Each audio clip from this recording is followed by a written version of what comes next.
অ্যানাস কিচেনে আপনাদের সবাইকে স্বাগত। আশা করি সবাই ভালো আছেন। আজকে আমি বানাবো দুর্দান্ত স্বাদে শোলা কচু বাটা।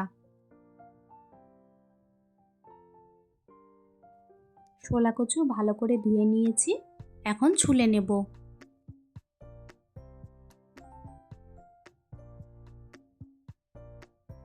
এই শোলা কচু বাটা বানাতে গ্যাসের কিন্তু কোনো প্রয়োজন নেই।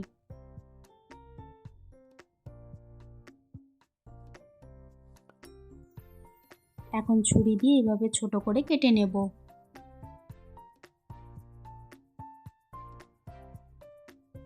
আজকের রেসিপিটা যদি আপনাদের ভালো লাগে, আমার চ্যানেলটিকে লাইক, শেয়ার, সাবস্ক্রাইব করে আমার পাশে থাকবেন। ছোট করে কেটে নিয়েছি। এখন নুন ও লেবুর রস মাখিয়ে 10 মিনিটের জন্য রেখে দেব।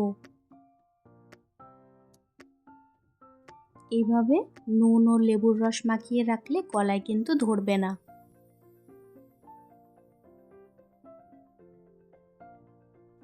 এরপর গ্রেটার দিয়ে গ্রেট করে নেব।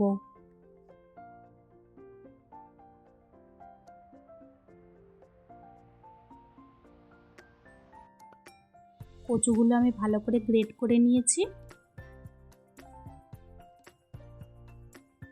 এখন মিক্সি জারে কাঁচা লঙ্কা, রসুন, 2 চামচ নারকেল কোড়া, 2 চামচ সর্ষে বাটা। সর্ষে আমি আগে থেকে পেস্ট করে নিয়েছি, সেজন্য কচুর সাথে খুব ভালো মতো মিশে যাবে।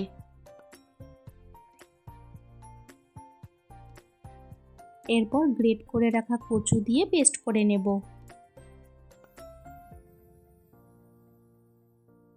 পেস্ট করার পর ঠিক এমন লাগবে। এখন একটি বাটিতে নিয়ে নেব।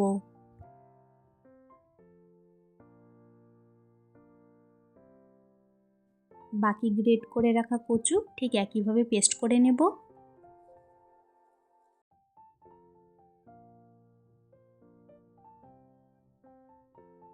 এখন 2 চামচ সর্ষের তেল দিয়ে ভালো করে মিক্স করে নেব।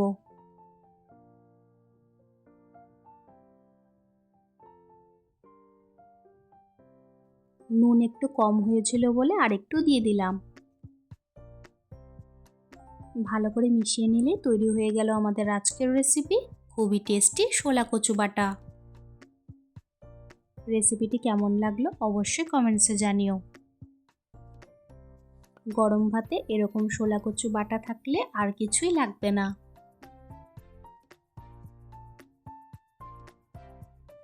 এই শোলা কচু বাটা দিয়ে ভাত কিন্তু অবশ্যই একটু বেশি খেতে হবে, তাই দেরি না করে আমার রেসিপিটি ফলো করে ঝটপট বানিয়ে ফেলুন। আজকের ভিডিও দেখার জন্য আপনাদের সবাইকে অনেক ধন্যবাদ। সবাই খুব ভালো থাকবেন।